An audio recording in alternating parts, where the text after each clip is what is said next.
guys, what's up? It's You Brought Me Home from Tumblr, aka Lisa, aka 80s Child.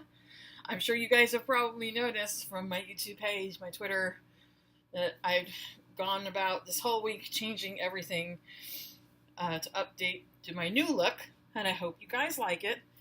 I'm still kind of tweaking with After Effects and Photoshop to learn how all that stuff works, so I hope you guys like the 80s retro vibe that I put on it. I thought it was rather cool looking, but anyway. Suits reviews, guys! Another episode in the can. Season 8, Episode 3, Promises, Promises. Well, let's just get straight in because, yeah. Okay. It's really interesting to me how in this season, one episode just feeds into the next, and into the next. Like, whatever plot threads were not finished in the previous episode drags on into the next. This episode is attacked on 3 fronts. There's 3 different storylines going on. A, B, C. The A storyline is Harvey's quarrel with the building owner, who, if you remember from season 7, is a real asshole. And Donna had a dealing with him because he threatened to evict them from the building. So this is like asshole part 2. B storyline is the quarrel between Alex and Ms. Wheeler over that fat, juicy client that they're both tugging at. And also the name partnership on the wall they're both trying to get.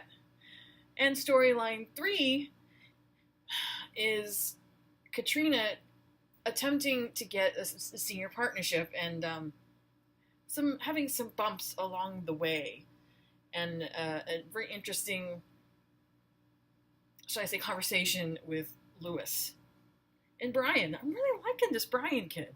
You know, usually they don't focus on the associates very much, but for some reason Brian has just managed to stand out, and I think it has a lot to do with his relationship with Lewis. Because it really was Brian in a lot of ways that helped Lewis to be able to turn a corner, you know, and find the ability to mature emotionally and have those breakthroughs. I mean, not that his psychologist didn't have anything to, you know, contribute as well. God damn, that man is a saint. But anyway, so as the episode picks up, there is still some hot, messy shit going on between Samantha Wheeler and Alex Williams. Alex is still trying to wrap up this big, huge, fat, stinky client before Samantha can pin down Delta Airlines, because this client owns a competing airline and they would rather have him. This is one of Zane's like big deal high tier clients, and he feels as though if he can get this client signed on, then it will look good to Robert Zane and it'll give him a chance to get his name up there on that wall. Samantha has already told Robert in no uncertain terms her name is going up there on that wall whether he likes it or not, and her signing Delta Airlines, the literal biggest airline practically in the United States and possibly the world, is just icing on the cake for her, because in her mind she's already there. Like, she doesn't need this competition shit that Alex is kind of in. She's not in that world. In her mind, it's like how Harvey used to say, "You're here, I'm here." This is where Samantha sees herself. So Alex goes over to talk to the client, saying, you know, I can do this for you, but it's not going to be easy. And he says to him, I already told you what my terms were. You get me this Renoir painting, or gold, I will sign you on in a hot second. Because apparently, according to this client, the Renoir painting is personal. I'm guessing, from what he said, he grew up poor, he didn't have a whole lot, his family didn't have a whole lot, but his father loved art and loved paintings, and every week he would take him to the museum and he would show him all the artwork and they would admire it, and he just was so inspired by it all to be as successful as he possibly could, and the Renoir was his absolute favorite. So in his mind, he's buying it to honor his father. Or he's trying to get it back to honor his father before his wife squanders it away. And Alex, being a family man himself, can sympathize. So he's going to do whatever he can to get that painting. He's already explained to Samantha, he thought that they had, come to terms over her not dealing with Delta Airlines and staying out of it so he could do what he had to do. But Samantha Wheeler, being Samantha Wheeler, she ain't gonna listen to nobody but her damn self. And she goes and pretty much nails down Delta Airlines anyway, which would cause a conflict of interest for the client that Alex is trying to nail down. And when Alex finds out about it, he nearly hits the roof. Because it feels to him like she's deliberately getting in his way. And in some ways, I think she kind of is. Just because she knows she can. I mean, she's that type of person that, she's nailing down this client because she thinks it's what's best for the firm. And she knows while she's doing that, she's fucking somebody else over. But in her mind, she doesn't care because the other person getting fucked over is not as important as the firm. And it's definitely not as important as herself. That's kind of where Samantha's headspace is at. At least that's what I'm seeing. And that's... I'm not sure how long she's going to last by doing that, because Alex had a good point, This firm, as it is, Spectre Lit, before Zane came, they were a family. And they didn't go around stabbing each other in the back when it comes to clients or anything. Honestly, they always had each other's back in all things. And in his mind, he feels like she's the new kid on the block, and she comes just roaring in like a freight train, stepping all over his toes. And not only that, but, seemingly doing it deliberately and not giving a shit who she stomps on along the way. He can't understand why, if they're supposed to be working on the same team, why she's acting like she's deliberately stabbing him in the back. It doesn't seem right. And he tells Lewis this is bullshit. And Lewis says that he'll take care of it. He doesn't quite understand why Alex is taking it so personally, because, Delta Airlines is a mammoth client. But he understands where Alex is coming from, because Lewis feels the same way about the firm. The firm is his family. And he wouldn't want to be backstabbed. Trust me, the man's been backstabbed enough in that firm in all the years that he's been there. He gets it. So he, goes to her and says, look, we are a family here. We don't go around stabbing each other in the back. Alex needs to nail down this client. You're going to let him fucking do it. And she's like, really? No. And she tries to worm her way out of it, but he just shuts that shit down. He's like, look, if you're not going to do it out of the goodness of your own heart, then I'm just going to lay the law down right now and pull rank. You're going to do it because I'm telling you to fucking do it. Mic drop. And she really can't say no because he outranks her as managing partner, or as name partner. She can't say no. So, but at the same time, she kind of gives in pretty quick. You would think she would put up more of a fight, considering who she is and the type of person that she is. But when you think about it, you understand why she didn't. Because her losing that client, she doesn't care. She honestly doesn't give a shit. Because she knows whatever the hell it is she's got on Robert Zane that has got him to agree to putting her name on that wall without a fight, she knows that she's sitting pretty. It doesn't matter what clients she takes or which ones she loses, that she's pretty much on top. So, with Samantha's crap out of the way, Alex secures the painting for his client. He doesn't tell him how. He says, if you want me to explain to you how, you're going to have to hand me the paperwork saying that you're signing us as we are signing that you are going to be our client.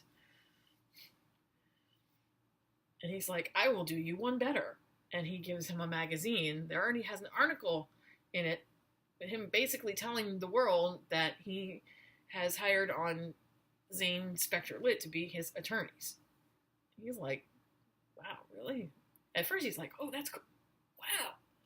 Oh, that's awesome, because that's publicity, But then the client gives him a letter and says, I need you to handle this. Now, keep in mind what he told Alex before, that the painting was something personal and meant a great deal to him, and that he would never ever sell it, right? Wrong. Apparently, money talks. He has a buyer lined up in the Cayman Islands who wants the painting for $55 million. And according to this schmuck, hey, money talks. It doesn't matter how pretty that piece of artwork is. Dollars are prettier. So, he wants Alex, once the deal is done in the Cayman Islands, he wants Alex to onshore the $55 million from the Cayman Islands back to his accounts in the States. Now, Alex knows, as an attorney, that that's kind of fucking shady. Meaning what? Sounds like money laundering, doesn't it? Yeah, that would be right. And Alex, being Alex, he's like, yeah, no. I'm not risking my career and my freedom to launder your damn money. And you can tell every ounce of him wants to call the cops and turn this guy in. But he knows if he does, since that magazine article has already been published saying that this is their new client, it's immediately embarrassing. So the guy's pretty much got Alex by the short hairs. Because if he calls the cops and turns him in or drops him as a client, how will that look to the rest of the world? It will look like you grabbed a big client and lost him all in one day. Not good optics. Of course, the client knew this, and that's why he had it set up that way, so Alex would have no choice. So, Alex does the only thing that he can do. He knows that Samantha has experience with this guy and knows who he is as a person and why he does the things that he does. So he goes to her and kind of falls on his sword a little bit and says, look, I have a family. I cannot risk going to prison for this asshole. So whatever mojo you got to help me out here. Can you just put the bullshit aside about the name partner thing and help me out here? Apparently, Zane, even though this guy was one of Zane's biggest clients, Zane didn't really like him because he doesn't like the way the guy does business. It's obvious. The dude's a shady asshole. And he also knows that Samantha was the one person that knew how to handle him and how to deal with all his crap. Did she like doing it? Oh, hell no. But she knew how to handle him the best way. That's why originally Zane was wanting her to keep handling him, but she didn't want to deal with him anymore because she didn't like any of his shady shit either. So Zane had this client left that he didn't know how to deal with. He couldn't use his number one person on it, so here comes Alex striding in saying that he would like to prove himself. And, oh, really? Well, here you go. So at the end of the day,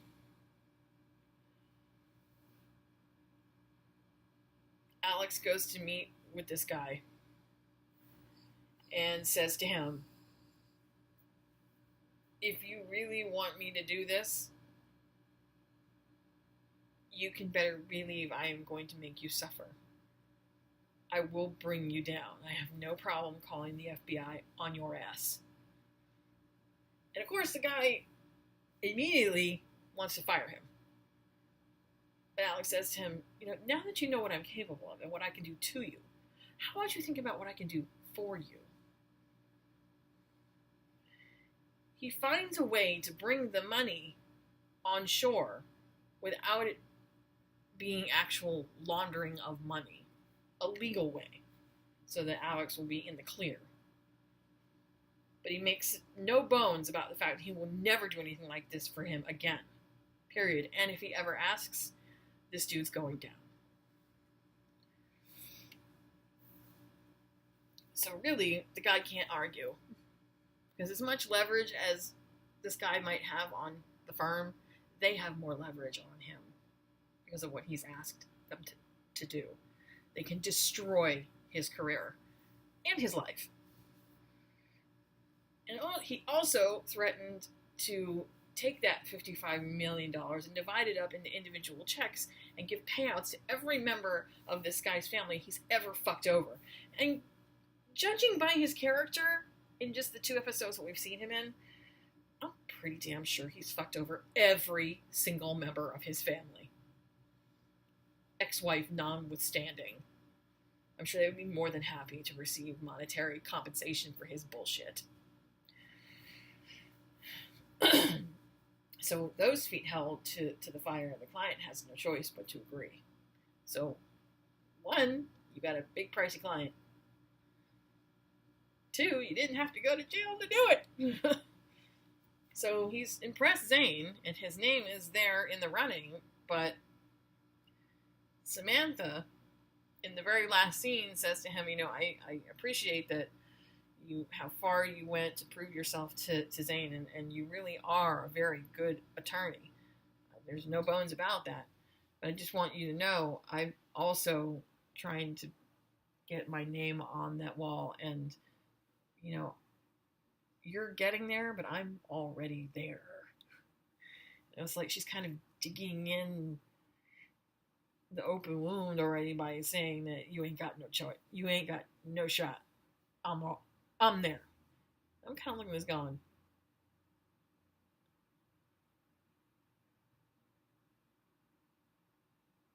not a team player. Not at all. I don't know whether to like her or to hate her. I mean, even when Lewis was at his worst, he always cared about the firm. She doesn't seem to care about anybody but herself, and she doesn't care who she steps on along the way to get that success. Even Harvey, who was so driven towards success, never went as far as this girl, or as this person has gone. I mean, I know Harvey's done some shady things. Lord knows Harvey has done some shady things. But he's never stepped on people to get his success. That's not Harvey's way. Okay. Second storyline. Harvey and the building cleaning lady, Renee.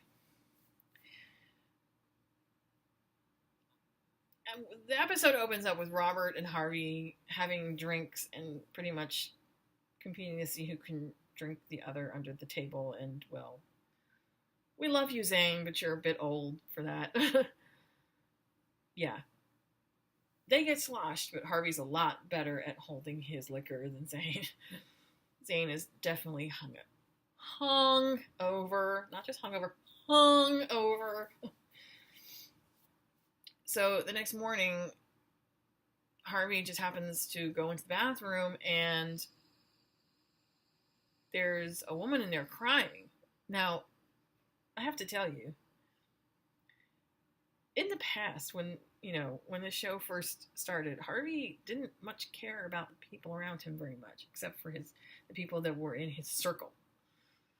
But he has changed so incredibly much over the years, and now to see him go as far as he has to do this for this person who he doesn't even know, she's a complete stranger to him, but he's gone out of his way to help this person.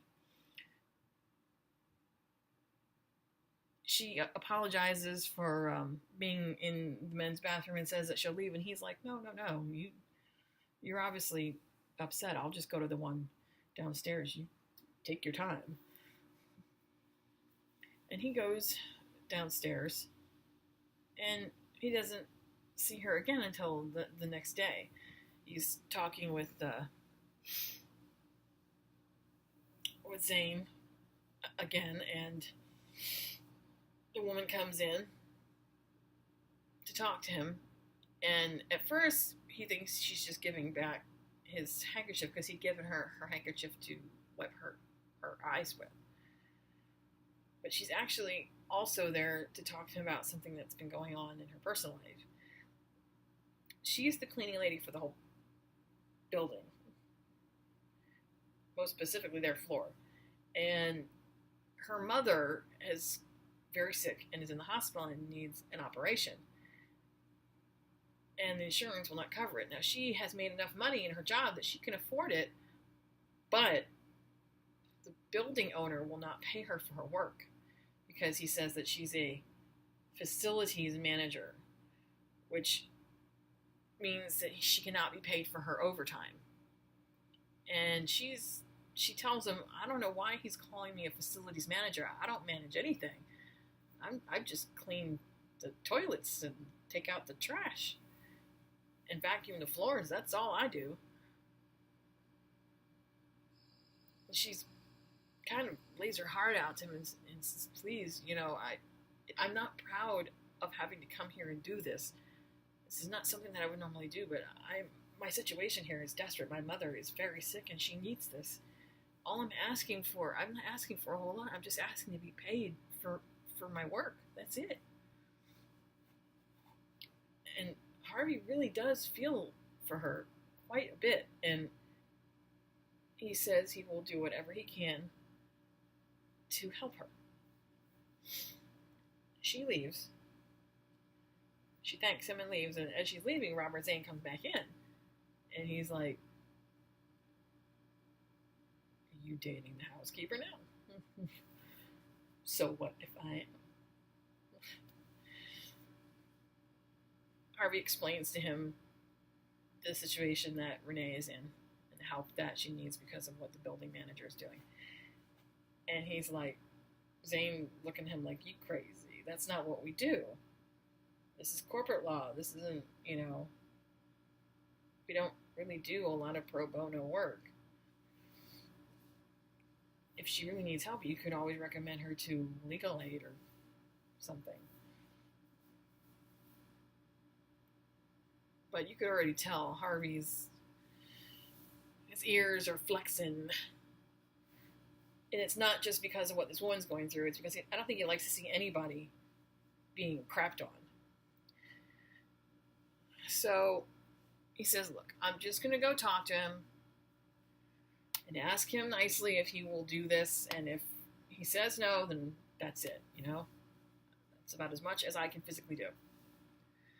So he does go talk to him, and, well, I think we all knew how this particular situation was going to end. I mean, this is Harvey we are talking about. And if you've watched last season and you remembered this guy who owns the building and the shitstorm that he pulled on Donna, almost getting them evicted, this is not a surprise, the way that he and Harvey are battling at it.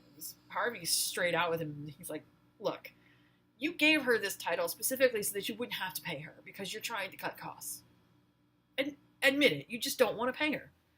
So you gave her this bullshit title so that you would have an excuse for not having to pay her. And of course, he's like, what are you talking about? No way. Blah, blah, blah, blah. Come on now. Really? This guy's a sleazeball. Like, really. He's a rich sleazeball who doesn't give a shit about anybody who's below him.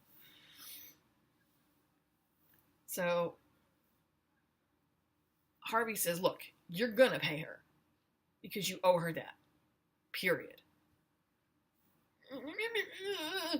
And they get all, attitude and shit. And you can just tell that this is not going to end well. This is only the beginning, and it's true. Because the rest of the episode is filled with these great little side stories about The toilet's not flushing. The elevators stopped working.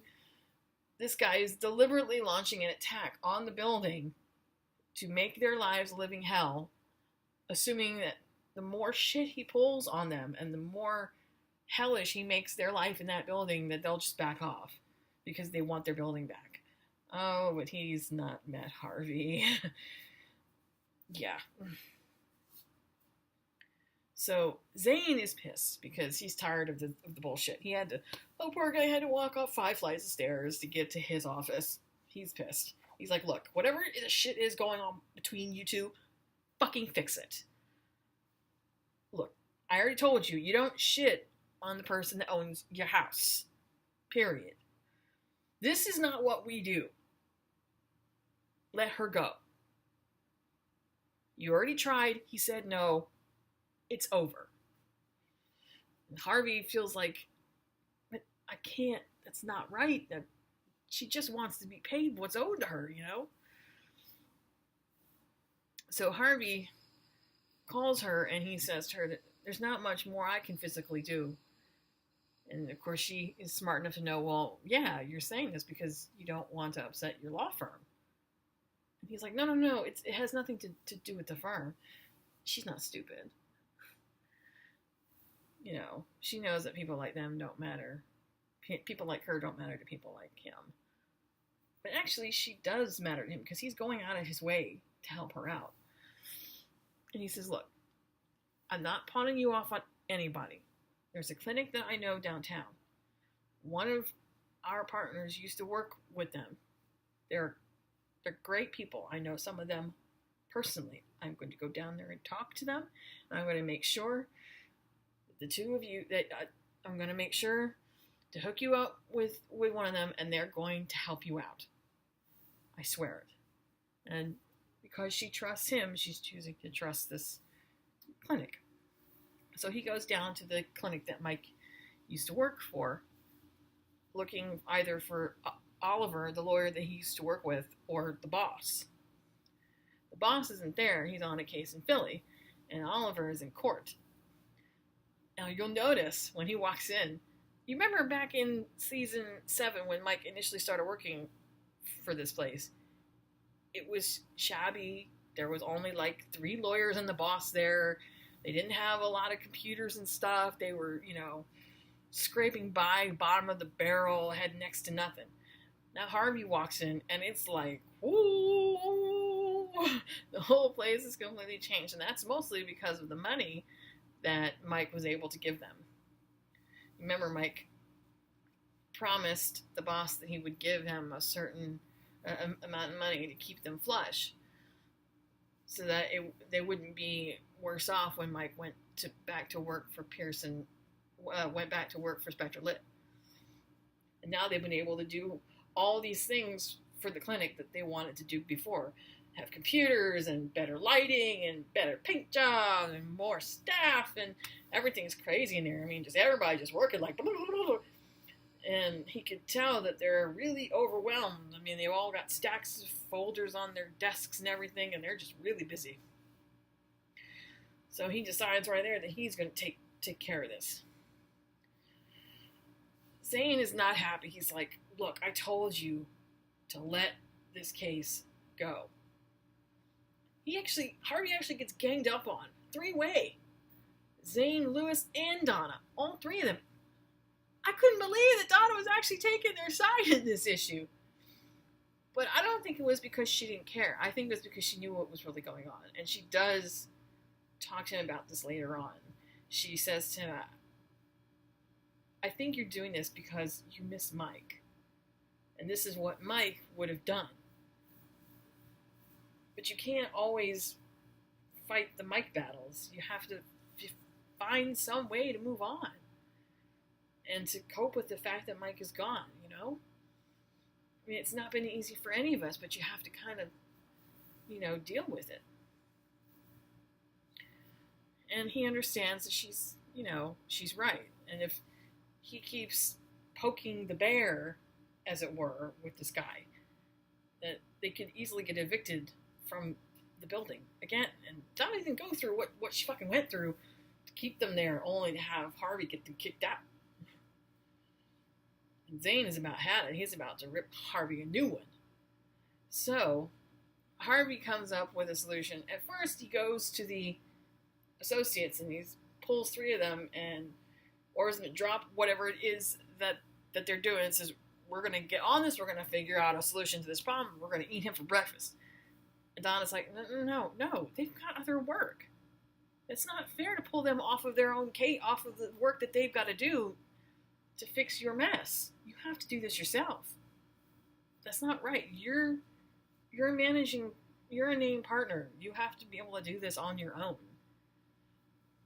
So he lets the associates go back, and he does find a solution to this mess. But he said, look, he goes to Donna, and I just love this. He says,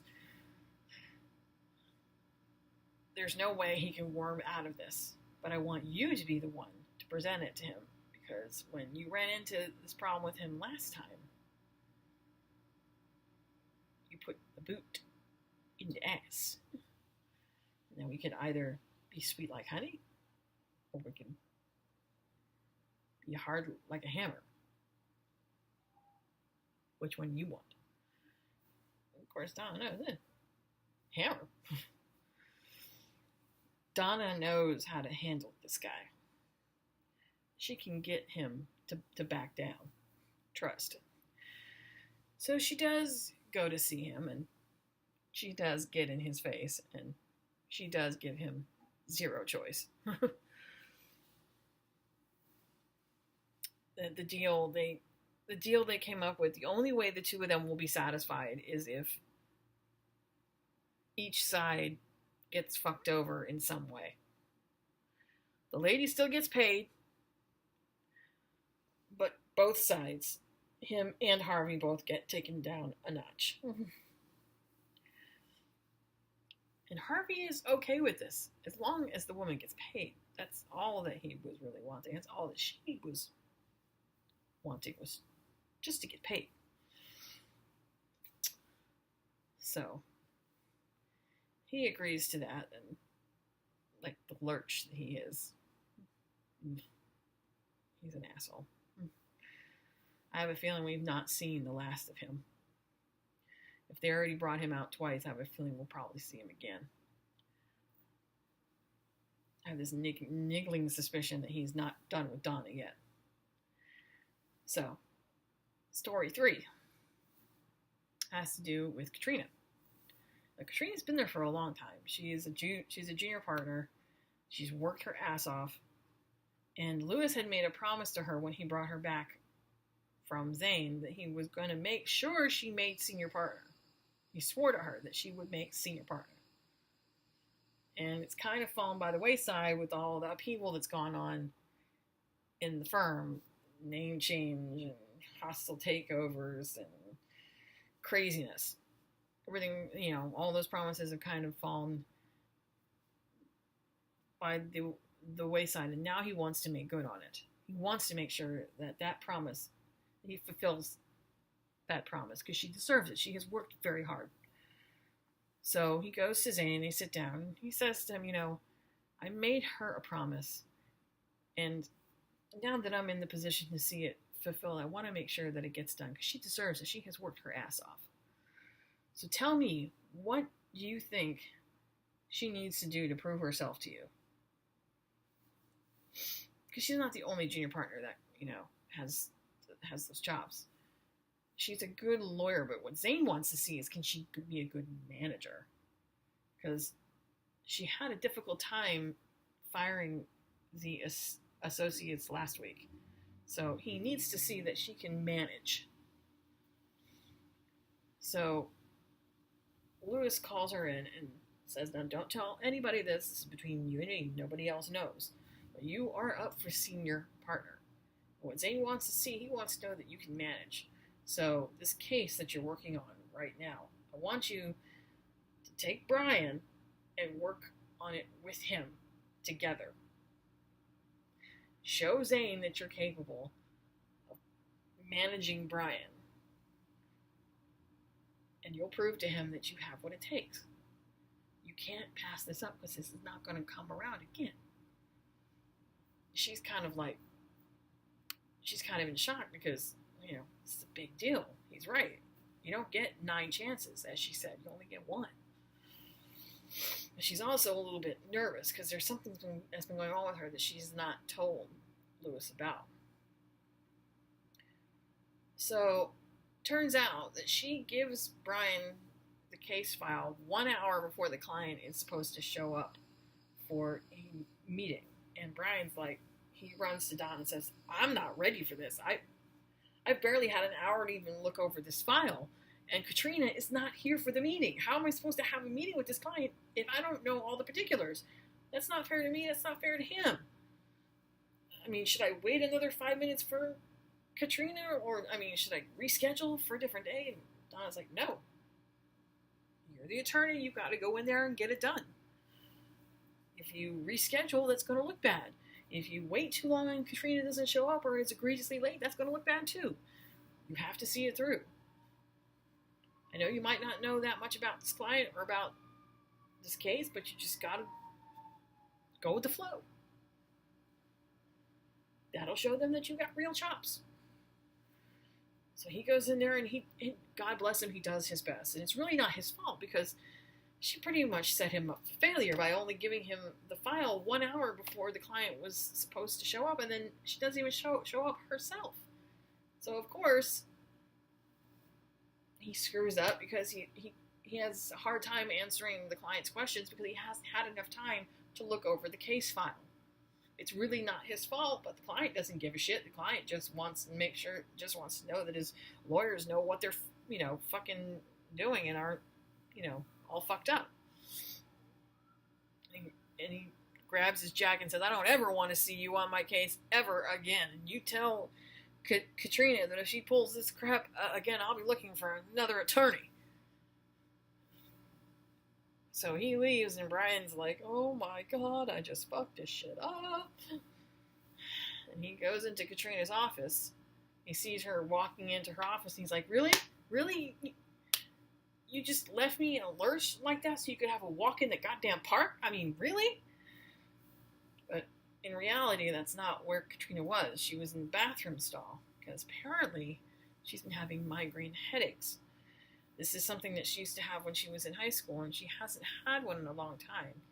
She says that they're usually brought on by stress, and that they started happening after she had to fire the associates last week. There was a lot of stress involved in doing that, and it's brought these migraines back, and Brian's like, oh shit. Because he understands what this could mean. That if Lewis were to find out, or Zane, that she had migraines, they wouldn't want to take her on as a senior partner if she could not perform. And she doesn't want them to know, because she doesn't want to risk losing this chance. And she swears to Brian that she will fix it. And she'll make sure that this whole thing with this client is fixed. And she wants to go to Lewis and explain. And Brian says to her, look, if you do that, you will risk him finding out. Let me be the one to take it. I'll take this one on the chin for you. You just take care of the client. I'll deal with Lewis. And you can tell he's nervous because he knows how Lewis is when he gets upset. And Katrina finally says to him what everybody's been wanting her to say. That Lewis was right. You really are a valuable asset. So he goes to Lewis, and Lewis is already on the phone with this guy because the guy obviously called in to complain. And Lewis just lets him have it, like up the ass and sideways.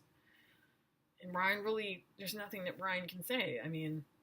Yes, it wasn't his fault, but if he tries to explain the situation, he runs the risk of incriminating Katrina, and he made her a promise that he would keep her secret. So he just lets Lewis let loose. And you can tell by the look on Brian's face that it's hurting him to hear these things. And you really, really wish that Lewis would not be that way towards Brian. Brian doesn't deserve it. He keeps getting shit on by everybody from every which way, but he does not deserve it. Honestly, Brian is one of the better, smaller characters on the show, and I hope he doesn't leave. I really like him. I think he adds a certain nuance to the show, because everything's about the high-powered corporate attorneys up here, and you don't get to see a lot of people down here. You had that with Mike, but Mike is gone now, and I feel like Brian, please do not take this to say that I think that he's replacing Mike, because nobody could replace Mike, like ever. Nor would I ever want anybody to replace Mike. But I like Brian in that you get that down in the trenches feeling when he's there. Like, it's a different perspective that you don't always get. That you used to get when Mike was there, but now is kind of lost. So, and I really do like the friendship that Katrina and Brian have kind of blossomed together. It's a mentor-mentee friendship type thing that I think, because I've always said that Katrina is kind of like Harvey if he were female. You know, she's at that point in her life where she's all about the success and she's forgotten about personal life, you know, about friendships and family and things. And that's how Harvey used to be when he first started working for, when it was called Pearson Hardman. And he was all about being successful. And it was Donna who was his confidant, the person that he could talk to, the one that got him out of his shell. I think Brian could be that for Katrina, not in a romantic way. I mean, obviously, Brian is married. But as a friend, someone there that she can relate to, that she can talk to. Because while Katrina is a very adept junior partner, she's not up at their like managing partner level. She's kind of in the sort of middle trenches, not the lower trenches where Brian is, but like the middle trenches. So she's a little closer to where Brian is than up here, and she can relate to him better. And they really do work very well together working on this case. And by the next day when they go to court, she gives it to Brian. She says, you're going to do this because we worked on this together and you're going to go send it home. And he does. And he winds up winning. And it's a success for everybody. Now, Lewis assumes that Katrina was the one that went to court. But she said, no, it was Brian. Brian won it. Because he really is that good. And she comes clean to him. She says, you know, Brian didn't deserve the things that you said to him. It wasn't his fault. It was on me. She tells him about the migraines that she's had and the reason why she wasn't there. And that she was afraid if she came clean to him that she would run the risk of not being able to be a senior partner. But he says to her, you know, what you did, like coming clean and at the same time running the risk of losing that chance, but taking responsibility for those actions and yet still managing Brian anyway and winning that case despite all the other shit that was going on, that's what makes you a good senior partner. So, it's a very good possibility that Katrina will become senior partner very, very soon. So those were the three main storylines that were going on. And in each of those, it kind of talks about promises. Harvey had made a promise to this woman that he would help her out to make sure she got paid so her mother could get the operation. And he was afraid he couldn't follow through on that promise, but he did. Samantha made a promise to Alex that she was going to leave Delta Airlines alone so that he could finish with his client. While Alex also made a promise to the client that he would get him that painting. And of course, there was all about the issues with them following through with those promises or not. And Katrina made a promise to Lewis that she was going to do the best she could to prove to Zane and him that she could manage properly, and was, you know, senior partner material. And also, Katrina and Brian made promises to each other. She promised that she would fix the mistake that she made that got Brian into trouble, and Brian promised that he would keep her secret to protect her. So the theme of promises kind of flows through this episode in each ABC storyline. I gotta tell you, the promo for next week's episode, wow. I think Lewis gets mugged, and when he comes into work, I think he gets mugged on the way to work, because he's still in his suit at the office, and everyone's like, "Oh my God, Lewis, what happened?"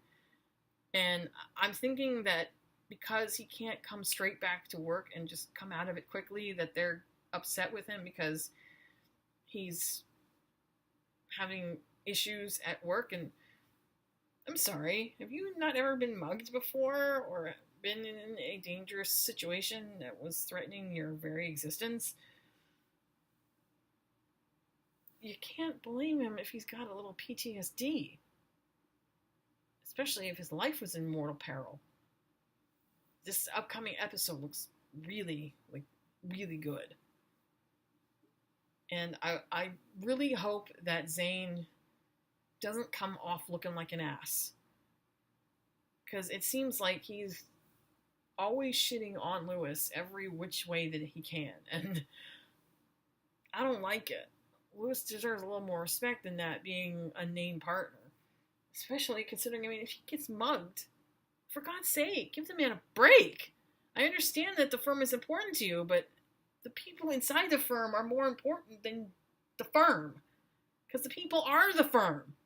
Without them, you don't have a firm. So, we will see how that goes next week. Alright, guys. We'll be coming at you next week with Suits Season 8, Episode 4. I've been looking for other shows to do reviews on, but because it's summer, there's kind of been a dearth. And the usual shows that I watch over the summer are over. So, but we're in August now, so we're inching ever closer to fall. Once we get there, we'll do some more.